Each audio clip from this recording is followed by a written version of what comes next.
नमस्कार, आप देख रहे हैं न्यूज 47 और मैं हूं प्रियदर्शन। इस वर्ष केंद्रीय बजट 1 फरवरी को पेश किया जाएगा। केंद्रीय वित्त मंत्री निर्मला सीतारमण लोकसभा में केंद्रीय बजट पेश करेंगी। तो ऐसे में एक और जहां बजट पेश होगा, तो दूसरी ओर बिहार की नजर भी इस बजट पर है, क्योंकि बिहार को इस बार के बजट से कई सारी उम्मीदें हैं और इन उम्मीदों में बिहार के विकास के सपने को साकार करने को लेकर के चाहे मुख्यमंत्री नीतीश कुमार के द्वारा जो अलग अलग समय में घोषणाएं की जाती हैं, या फिर प्रधानमंत्री नरेंद्र मोदी द्वारा बार बार बिहार के विकास को लेकर के जो अलग अलग वादे किए जाते हैं, उन सब को लेकर के 1 फरवरी की तारीख बेहद अहम होने वाली है, क्योंकि उस दिन वित्त मंत्री निर्मला सीतारमण बजट पेश करेंगी। तो बिहार की निगाह सबसे ज्यादा इस बजट पर होगी। आप कहेंगे कि भला बिहार की निगाह क्यों रहेगी? तो इसके पीछे एक खास कारण यह है कि इस वर्ष बिहार में विधानसभा के चुनाव होने हैं। अक्टूबर नवंबर के महीने में बिहार में चुनाव होंगे,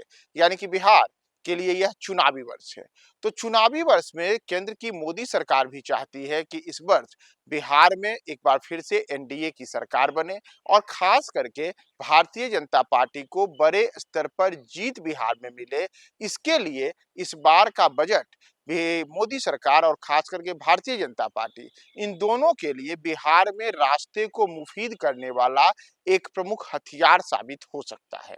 तो बिहार को इस बार के बजट में क्या-क्या मिलेगा और क्या-क्या बिहार को मिलेगा जिससे बिहार में समृद्धि आएगी, जिससे बिहार में विकास होगा, जिससे बिहार देश के उन राज्यों की श्रेणी में शामिल हो जाएगा जो विकसित राज्य कहे जाते हैं। तो बिहार को विकसित बिहार बनाने के सपने को साकार करने के लिए 1 फरवरी को जब निर्मला सीतारमण वित्त बजट पेश करेंगी, तो उस बजट में क्या-क्या आ सकता है, एक बार हम उस पर नजर डालते हैं। फिर कृषि हो, शिक्षा हो, ढांचागत विकास हो या फिर अन्य प्रकार की योजनाएं हैं, इन तमाम चीजों को लेकर के बिहार के विकास को आगे बढ़ाने में इस बार के बजट में अलग अलग सेक्टरों पर मुख्य रूप से फोकस मोदी सरकार के बजट में हो सकता है। और इसमें जिन प्रमुख चीजों को लेकर के इस बार बिहार की आशाएं जगी हुई हैं, उन पर अगर हम गौर करें, तो निर्मला सीतारमण इस बार बिहार को जो अलग अलग चीजें दे सकती हैं, उसमें बिहार के लिए विशेष राहत पैकेज का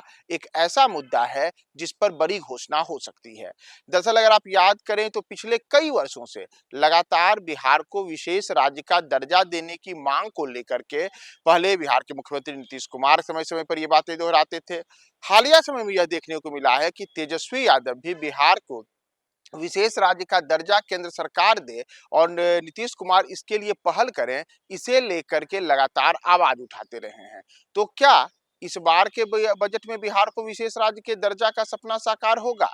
तो इस पर जो सूत्रों का कहना है, उसके अनुसार बिहार के विशेष राज्य के दर्जे को लेकर के इस बार के बजट में भी बिहार को निराशा हाथ लग सकती है। लेकिन आशा यह है कि इस बार बिहार के लिए एक विशेष पैकेज की घोषणा की जाए। दरअसल अगर हम पिछले वर्ष यानी कि 2024-25 का जो आम बजट केंद्र के द्वारा पेश किया गया था, उस पर गौर करें, तो उस बजट में हम सब ने देखा था कि उस बजट के दौरान बिहार को करीब 63,000 करोड़ रुपए की अलग अलग परियोजनाएं अलग अलग मद में स्वीकृत की गई थी। और उन स्वीकृत परियोजनाओं का एक बड़ा जो लाभ मिला था, वह बिहार में विभिन्न सेक्टरों को मिला था। जैसे अकेले 13,000 करोड़ रुपए बाढ़ राहत के लिए दिया गया, तो 26,000 करोड़ रुपए रोड और एक्सप्रेसवे के निर्माण के लिए बिहार के लिए स्वीकृत किए गए। इसके अलावा 8,000 करोड़ रुपए की राशि विशेष सहायता के तौर पे दी गई। तो माना जा रहा है कि जो राशि पिछले वर्ष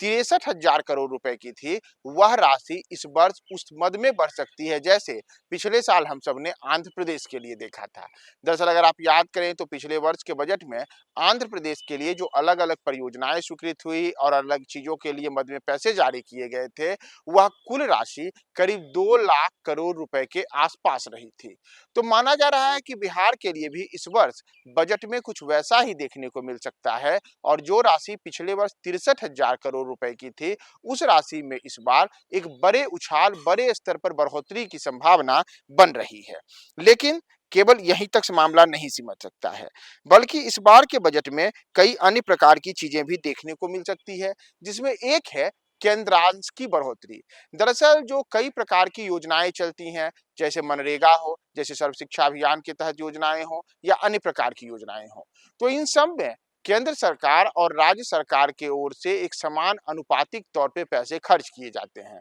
जैसे मान लीजिए कि किसी योजना में जो कि केंद्र प्रायोजित योजना है और उस मद में अगर केंद्र सरकार के द्वारा 100 रुपए उसके निर्धारण किए जाते हैं, तो अक्सर देखा जाता है कि उस योजना का जो 60% होता है, वह केंद्र सरकार वहन करती है और करीब-करीब 40% हिस्सेदारी राज्य सरकार की होती है। पिछले वर्षों में यह देखने को मिला है कि केंद्र प्रायोजित योजनाओं की संख्या बिहार में मौजूदा समय में करीब 107 के आसपास है। यानी कि अलग-अलग जो योजनाएं केंद्र प्रायोजित चल रही हैं, उनकी संख्या 107 है और इसके लिए बिहार सरकार हर वर्ष अपने हिस्से के करीब 30,000 करोड़ रुपए केंद्र सरकार को देती है ताकि वो योजनाएं बिहार में सफलीभूत हों। तो माना जा रहा है कि इस बार केंद्रांश को बढ़ाने को लेकर के और इसे बिहार के संदर्भ में जोड़ते हुए विशेष तौर पे रियायत दी जा सकती है। बिहार की शुरू से मांग रही है कि हमारे लिए केंद्रांश में विशेष छूट मिले, तो माना जा रहा है कि इस बार उसी केंद्रांश में छूट को लेकर के बिहार सरकार को एक बड़ा लाभ केंद्र सरकार की ओर से मिल सकता है और जो 60-40 या फिर 50-50 का रेशियो है, इसमें केंद्र सरकार अपने हिस्सेदारी में एक बड़ी राशि ले सकती है। लेकिन मामला केवल यहीं तक नहीं टिक सकता है, बल्कि माना जा रहा है कि चूंकि इस पर चुनावी वर्ष है, तो बिहार के अलग-अलग क्षेत्रों में जो अलग-अलग मांग पिछले कई वर्षों से केंद्र सरकार की ओर से की जा रही है, वे सपने भी साकार हो सकते हैं। जैसे एयरपोर्ट की एक मांग है। आपको याद ही होगा कि चाहे भागलपुर हो या पूर्णिया या फिर बिहार के अन्य क्षेत्र, इन तमाम जगहों पर नए एयरपोर्ट्स के निर्माण के लिए और कई जो पुराने एयरपोर्ट्स हैं, चाहे पटना का एयरपोर्ट हो, चाहे गया का एयरपोर्ट हो, चाहे दरभंगा का एयरपोर्ट हो, इन सब के उन्नयन को लेकर के बड़े स्तर पे मांग की जाती रही है। तो इस वर्ष के बजट में बिहार में एयरपोर्ट की तादाद बढ़े और नए एयरपोर्ट की स्थापना और पुराने एयरपोर्टों के उन्नयन को लेकर के एक खास पैकेज की घोषणा होने की संभावना जताई जा रही है। और इसके अतिरिक्त इसी प्रकार से जो बिहार के कई विश्वविद्यालय हैं, उनको केंद्रीय विश्वविद्यालय का दर्जा देने को लेकर के भी एक अहम घोषणा की जा सकती है। जैसे अगर हम याद करें तो पटना विश्वविद्यालय को केंद्रीय विश्वविद्यालय का दर्जा देने की मांग